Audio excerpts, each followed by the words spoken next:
सभी को सादर नमस्ते। भगवान धन्वंतरि को नमन करते हुए हम चरक संहिता का अध्ययन आरंभ कर रहे हैं। आज सूत्र स्थान का प्रथम अध्याय दीर्घ जीवितम के नाम से जो अध्याय है वो आरंभ करेंगे। तो इसके अंदर जो हमने पहले पढ़ा कि उसमें बताया गया है कि जो सूत्र स्थान है उसका विभाजन किस तरह से किया है। तो 4-4 अध्यायों के 7 वर्ग बनाए गए हैं और लास्ट 8वां वर्ग जो है वो 2 अध्यायों को लेकर बनाया गया है। तो आज हम प्रथम जो हमारा वर्ग है उसका नाम भेषजय वर्ग रखा गया है और उसका हम पहला चैप्टर जिसमें दीर्घायु की कामना की गई है और आयु क्या है वो बताया गया है और आयुर्वेद का अवतरण कैसे हुआ, यानी आयुर्वेद किस तरह से हमारे लिए उपलब्ध है, उसका इतिहास ये प्रथम अध्याय में बताया गया है। और साथ ही इसमें कुछ हमारे बेसिक्स जो आयुर्वेद के मूल सिद्धांत हैं जिनको हम पदार्थ विज्ञान के अंदर पढ़ते हैं उनका वर्णन किया गया है। तो आइए हम आरंभ करते हैं।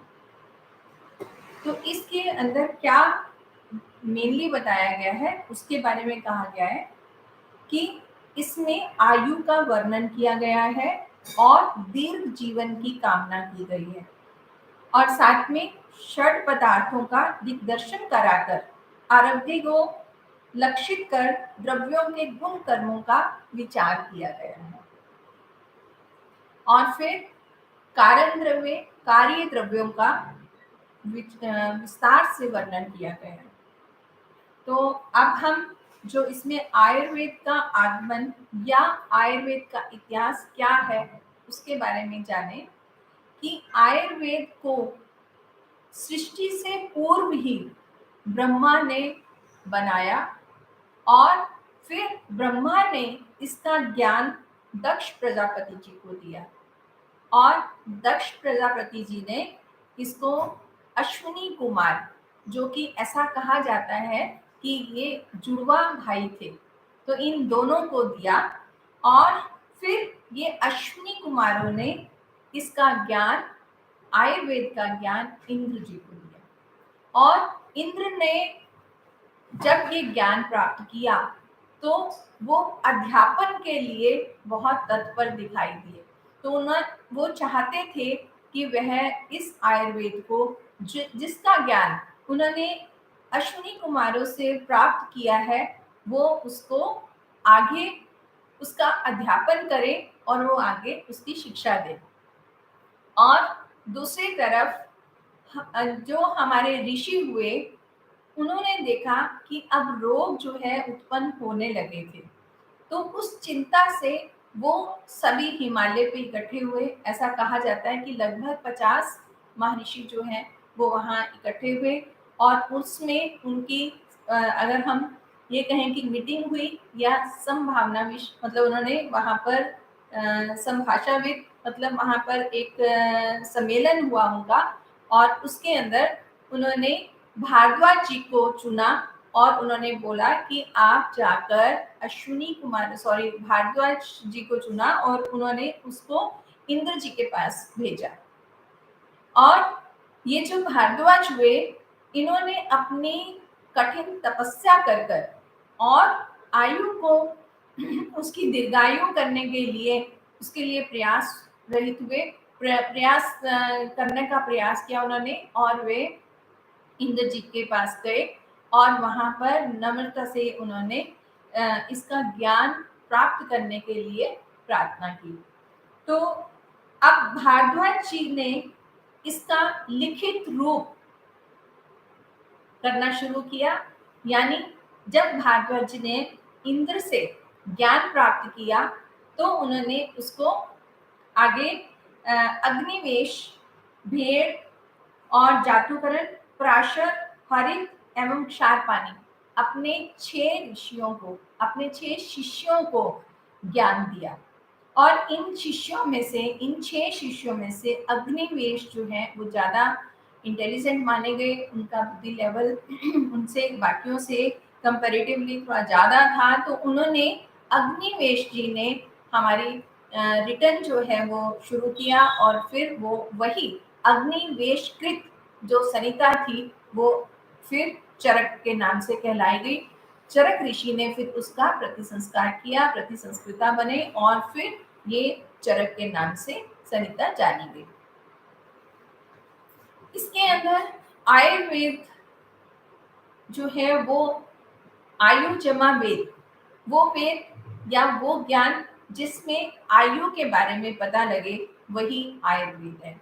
तो आयुर्वेद के अंदर सबसे पहले ये एक दिया गया है कि आरोग्य क्या चीज है। आरोग्य क्या मतलब कि स्वास्थ्य क्या है।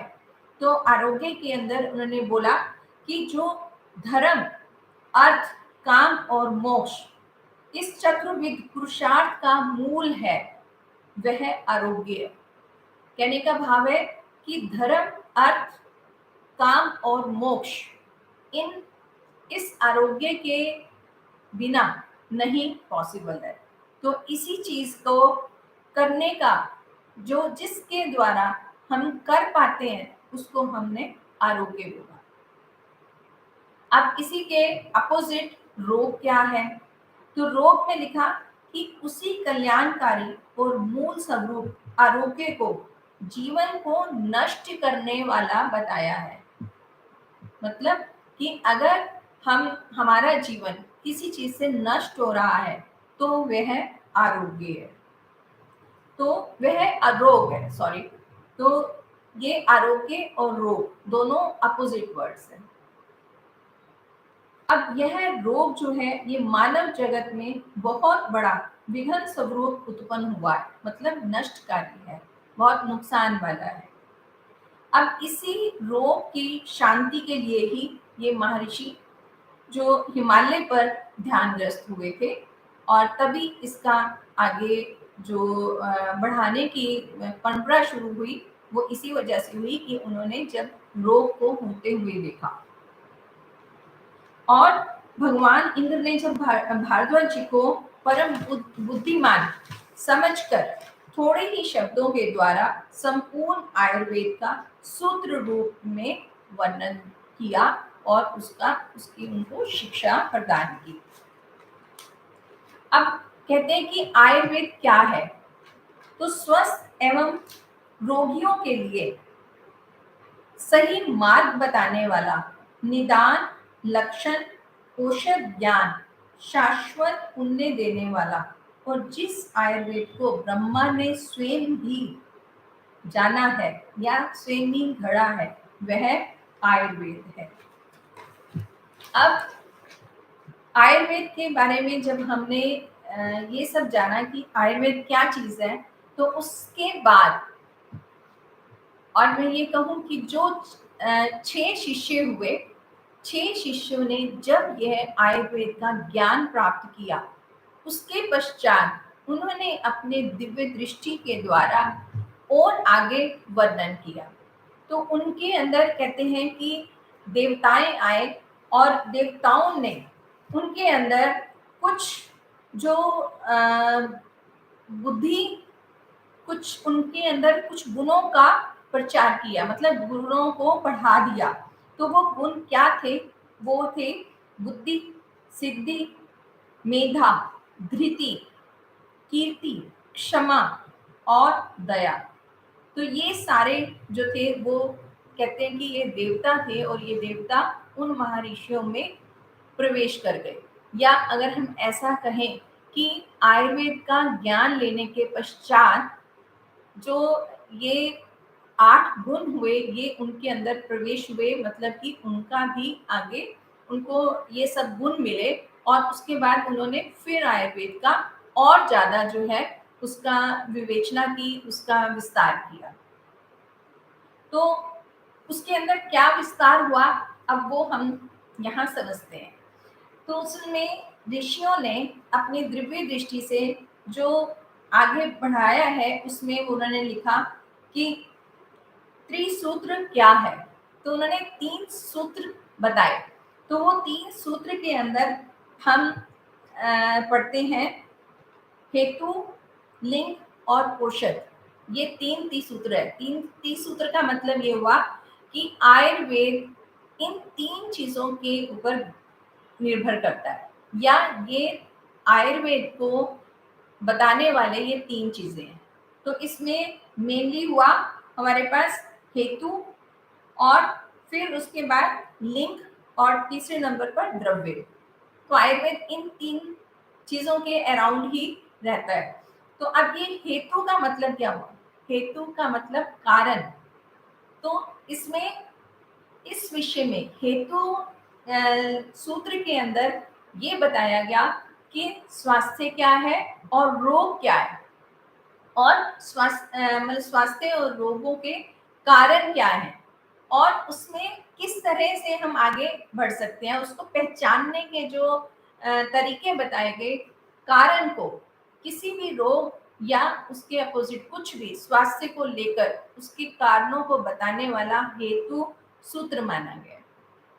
दूसरा माना लिंग सूत्र। लिंग यहाँ शब्द जो है सिम्टम्स के लिए लगा है, लक्षणों के लिए लगा है। जब भी कोई रोग होगा तो उसके कुछ लक्षण हमें दिखाई देंगे। उन लक्षणों को पहचानना ही हमारा एक बहुत बड़ा मकसद होता है, और इनके अंदर पहचानने का जो तरीका बताया गया या जो लक्षण बताए गए उसको हमने लिंग सूत्र कहा है। तीसरे नंबर पर द्रव्य। द्रव्य जो है वो औषधियों के लिए लगा है या द्रव्यों के लिए लगा है, कि जो भी चीज अवेलेबल है वो हमारा द्रव्य है। अब द्रव्य के गुण कर्म कि उसमें क्या प्रॉपर्टीज हैं, वो उसका क्या कार्य रहेगा। अब गुण और कर्म हम बाद में पढ़ेंगे। गुण और कर्म जो है वो द्रव्य पर निर्भर करते हैं। कहने का मतलब ये है कि जब कोई द्रव्य, द्रव्य मतलब कोई भी सब्सटेंस, कोई भी चीज, उसके अंदर क्या प्रॉपर्टीज हैं उसको समझना, ये इस क्षेत्र के अंदर या द्रव्य सूत्र के अंदर हम पढ़ेंगे। तो इसलिए इस तरह से आयुर्वेद को 3 हिस्सों में बांट दिया गया, जिसको त्रिसूत्र कहा गया। और त्रिसूत्र को ही त्रिस्कंद भी कहा जाता है। त्रिस्कंद का मतलब 3, वही कि वो ट्राइपॉड की तरह एक मतलब 3 जो है वो एक पिलर्स की तरह काम करते हैं। तो इन पिलर्स को हमने त्रिस्कंद कह दिया, त्रिस्तंभ भी कह दिया, और त्रिसूत्र भी कहा। तो ये तीनों चीजें जो है एक ही मीनिंग लिए हुए हैं, और इनका आगे हेतु, लिंग और औषध, ये इनको 3 तरह का माना गया है। अब ये जो त्रिसूत्र है उसमें जो लिंग सूत्र है इसको भी आगे डिवाइड किया गया। तो जो हेतु सूत्र है ये 3 तरह का माना गया है। पहला है काल, दूसरा है आत्म इंद्रिय अर्थ संयोग, मतलब इंद्रियों के संयोग से जो कार्य होंगे या जो कारण बनेगा वो इंद्रियार्थ आ जाएगा। इंद्रियार्थ सेकेंड पार्ट हुआ इसका, और तीसरा कर्म। तो अब ये 3 तरह के हेतु हुए, काल, इंद्रियार्थ और कर्म। अब जो काल है उसके भी फिर आगे 3 हिस्से हुए, अति योग, मिथ्या योग और हीन योग। अति योग मतलब जब वो ज्यादा हो गया, और मिथ्या मतलब जब उसका ठीक से प्रयोग नहीं हुआ, और या उसका हम योग ठीक नहीं समझ पाए, और हीन रोग मतलब उसकी कमी हुई। तो इसी तरह से इंद्रियार्थ जो है वो भी 3 तरह का, अति योग, मिथ्या योग और हीन योग। और इसी तरह कर्म, वो भी 3 तरह का, अति योग, मिथ्या योग और हीन योग। ये प्रश्न जो है वो परीक्षा के हिसाब से या परीक्षा के अनुसार भी बहुत इंपॉर्टेंट है। अक्सर पूछ लिया जाता है कि त्रिसूत्र क्या है, और त्रिसूत्र के साथ साथ जब हम त्रिस्कंद या त्रिस्तंभ अगर नहीं समझते तो कंफ्यूजन होता है। तो ये यहाँ ये बात समझनी चाहिए कि तीनों ही एक ही चीज है। तो उसके पश्चात हम देखेंगे कि जो लिंग सूत्र है वो क्या। तो लिंग सूत्र का हमने जैसे बोला कि ये लक्षण है, तो लक्षण जो है वो आगे 5 तरह के माने गए हैं। तो वो 5, पहला है पूर्व रूप, फिर है रूप, उपक्षय, अनुपक्षय और संप्राप्ति। तो जैसे जैसे हम आगे बढ़ेंगे तो इसको डिटेल में पढ़ेंगे। मतलब लक्षण अगर कोई आया है तो एकदम लक्षण नहीं आ जाता, उसका इनिशियल स्टार्ट होता है तो उसको हम पूर्व रूप कहते हैं, फिर वो प्रेजेंट हो जाता है। प्रेजेंट होने के बाद उसकी जो कॉम्प्लिकेशंस हैं वो दिखने लगती हैं, और फिर उसके बाद वो अल्टीमेट हमारे पास ये होता है कि वो किस तरह से रोगी के अंदर प्रेजेंट हो रहा है। तो इन सारों की स्टेजेस हो गई। तो इन स्टेजेस को ही उन्होंने पूर्व रूप, रूप, उपक्षय, अनुपक्षय और संप्राप्ति कहा है। अब यही लिंग सूत्र आगे और दो तरह का माना गया। एक है शारीरिक और एक है मानसिक। मतलब लक्षण जो हैं वो शारीरिक तौर पर और मानसिक तौर पर प्रेजेंट हो रहे हैं। तो शारीरिक जो है वो तीन तरह के होते हैं, जो है वात, पित्त और कफ। और जो मानसिक है वो है रज और तम। अब वात, पित्त और कफ, ये पूरा आयुर्वेद इन्हीं तीन पे टिका है। तो वात क्या है, पित्त क्या है, कफ क्या है, वो हम आगे बढ़ते हुए इसको और समझेंगे। इसी चैप्टर में, इसी अध्याय में भी ये आगे आएगा। और जो मानसिक रोग है, मानसिक हमने लिंग सूत्र पढ़े हैं, उसमें आता है रज और तम, वो भी आगे डिटेल हम पढ़ेंगे। तो अब तीसरा जो त्रिसूत्र का भाग है वो है द्रव्य, और द्रव्य को हम औषध भी कह सकते हैं। तो अब ये जो औषध सूत्र है यह है फिर आगे तीन प्रकार का है। पहला है दोष शामक, दूसरा है दोष कोपक और तीसरा है स्वस्थ के लिए हितकारी। कहने का मतलब हुआ कि वो द्रव्य जो दोषों को शमन करने वाले हैं वो दोष शामक, और जो द्रव्य दोषों का प्रकोप करने वाले हैं, मतलब दोषों को बढ़ाने वाले हैं, वो दोष प्रकोपक, और जो स्वस्थ व्यक्ति के लिए हितकारी है उसको हमने बोला स्वस्थ के लिए हितकारी या स्वास्थ्यवर्धक। तो इस प्रकार से ये तीन जो है वो ग्रुप बन गए। अब आगे इसमें षड पदार्थों का वर्णन दिया गया है। अब षड पदार्थ क्या है? आयुर्वेद जब हम पढ़ना आरंभ करते हैं तो फर्स्ट ईयर में एक सब्जेक्ट पढ़ाया जाता है पदार्थ विज्ञान। तो पदार्थ विज्ञान के अंदर हमारे मौलिक सिद्धांत है, बिल्कुल बेसिक्स है, वो हमारी जस्ट एक इंट्रोडक्शन रहती है, जो हम आयुर्वेद की एबीसी कह सकते हैं। तो वो एबीसी हमें बिल्कुल क्लियर और समझ आई होनी चाहिए, तभी हम आयुर्वेद को आगे बहुत अच्छे से पढ़ सकते हैं। और वही जो पदार्थ में ज्ञान में पढ़ते हैं, वही जो कंसेप्ट्स हैं, वही जो हमारे मौलिक सिद्धांत हैं, वो अब इस चैप्टर में यहाँ शुरू किए हुए हैं। क्योंकि चरक संहिता जो है वो काय चिकित्सा का एक मुख्य ग्रंथ है, और यहाँ सभी कुछ है। और बाकी जो हिस्से हैं हमारे आयुर्वेद के वो लगभग इसी काय चिकित्सा की या चरक संहिता में से ही निकले हुए हैं। तो पदार्थ विज्ञान में जो भी वर्णित है वो निकला यहीं से हुआ है। उनका उल्लेख वहां हम पढ़ते जरूर हैं, लेकिन जो संक्षेप में उसका वर्णन किया गया है वो चरक में ही किया गया है। तो चरक के प्रथम अध्याय में इनका वर्णन हमारा इंट्रोडक्टरी है, मतलब उसको बेस मानकर हम आगे बढ़ेंगे। तो यहाँ पर वो षड पदार्थ क्या चीज है, तो वहाँ शुरुआत करते हैं और व्याख्याकार लिखते हैं कि जब महर्षियों को आयुर्वेद का ज्ञान प्राप्त हो गया तब उन्होंने अपनी दिव्य दृष्टि से इसे आगे जब जाना तो उसके अंदर उन्होंने कुछ चीजों का नाम लिया या कुछ शब्दों का प्रयोग हुआ, जैसे सामान्य, विशेष, गुण, द्रव्य, कर्म और समवाय।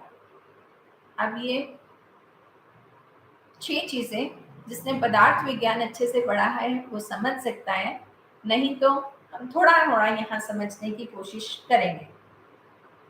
यहाँ सामान्य क्या चीज है?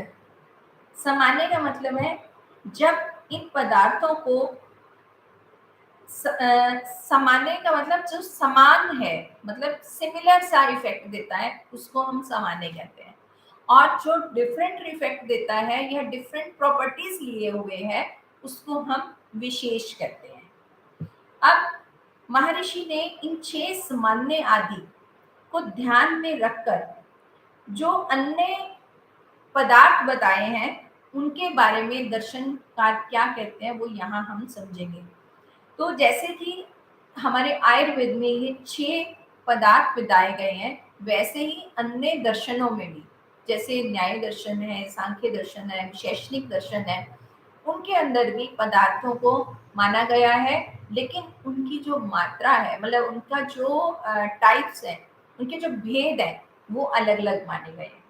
जैसे अगर न्याय आदि दर्शन की बात करें, तो न्याय आदि दर्शन ने 60 माने। जैसे हमारे आयुर्वेद ने 6 माने हैं, वैसे न्याय आदि दर्शन में 7 माने गए हैं। इस तरह से विशेषणिक जो दर्शन है, उसमें भी अलग तरह से माने गए हैं। लेकिन हम लोगों को समझना है कि आयुर्वेद यही जो षट पदार्थों को ही मानता है। तो जब ये क्वेश्चन के हिसाब से पूछा जाता है, तो ये कई बार एमसीक्यू आता है कॉम्पिटिटिव एग्जाम के अंदर। तो उसमें ये 6 जो पदार्थ हैं, ये एक इस तरह से क्वेश्चन आता है कि पदार्थ कितने हैं, तो उसमें हमें आंसर 6 देना होता है, क्योंकि हमें इसकी जो संख्या है वो उसको ना बढ़ाना है ना कम करना है। और दूसरा कि जो क्या क्या है वो भी हम लोगों को पता होने चाहिए। तो नाम हम लोगों को ये बिल्कुल सीक्वेंस में याद होना चाहिए। अगर हो सके तो हमें ये श्लोक जो है वो याद कर लेना चाहिए, ताकि हमारे को ये 6 चीजें या 6 हमारे जो पदार्थ हैं, उनको अच्छे से हम याद रखें। और साथ ही हमें एक और ध्यान रखना है कि कुछ दर्शनों के अंदर अभाव को भी पदार्थ माना गया है, लेकिन आयुर्वेद अभाव को पदार्थ नहीं मानता है। अभाव का मतलब है किसी चीज का ना होना।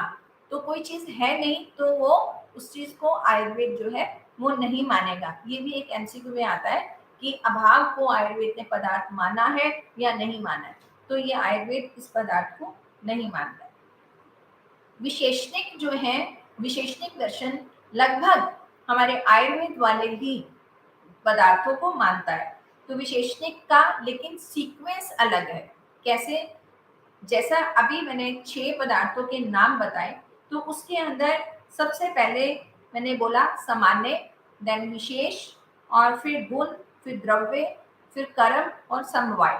लेकिन जो विशेषणिक दर्शन है वो मानता इन द्रव्यों का है, लेकिन सीक्वेंस में वो फर्क रखता है। तो वो है सबसे पहले द्रव्य, और उसके बाद गुण, फिर कर्म। तो पहले 3 चीजें ली उसने, द्रव्य, गुण और कर्म। और फिर उसके बाद उसने लिया सामान्य, विशेष और समवाय। तो ये आयुर्वेद और विशेषणिक पदार्थों के डिफरेंस में हम लोगों को समझना चाहिए। तो ये विचारधारा है। मतलब हम अगर ये कहें तो इसमें क्या फर्क पड़ता है? आयुर्वेद ने भी वही बोला है, विशेषणिक धर्म में भी, विशेषणिक दर्शन में भी वही बोला गया है।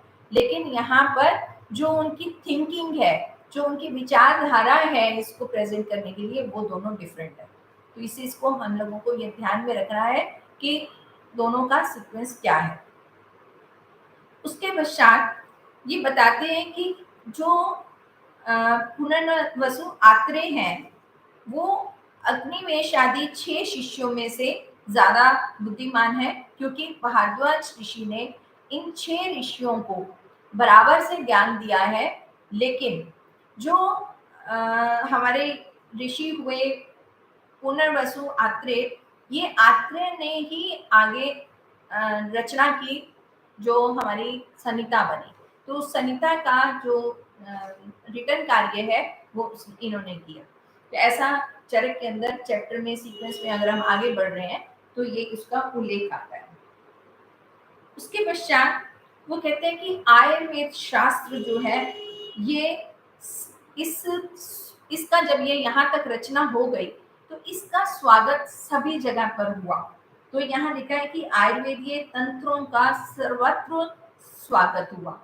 और इसी से जब ये रचना हुई, तो जो ऋषि हुए उनके अंदर भी दैवीय शक्तियों ने प्रवेश किया। ये मैं पहले से बता चुकी हूँ कि उनमें बुद्धि, सिद्धि, स्मृति, मेधा, श्रुति, कीर्ति, क्षमा और दया, ये देवताओं ने प्रवेश किया, ऐसा व्याख्याकार कहते हैं। उसके बाद यहाँ आयुर्वेद बन चुका। अब आयुर्वेद की परिभाषा कि आयुर्वेद क्या कहते हैं, किसे कहते हैं, तो यहाँ बहुत ही पॉपुलर, बहुत हम याद करते हैं एक श्लोक, हिता हितम सुखम दुखम तस्य हिता हितम, हिता हितम, मैं दोबारा बोल रही हूँ इसको, हिता हितम सुखम दुखम आयु तस्य हितम अहितम। मतलब क्या हुआ कि जिस ग्रंथ में हितायु, अहितायु, सुख आयु, दुख आयु, इन 4 प्रकार की आयु के लिए हित मतलब पथ्य जो ठीक है, जो गुणकारी है, और अहित अपथ्य जो कि गुणकारी ना होकर नुकसानदायक है, वो आपत्ति। इस आयु का मान, प्रमाण और अप्रमाण, मान के अंदर आ गया दोनों चीजें, प्रमाण और अप्रमाण, और आयु का स्वरूप बताया गया हो, उसे आयुर्वेद शास्त्र कहते हैं। ऐसा आयुर्वेद के बारे में बोला गया है।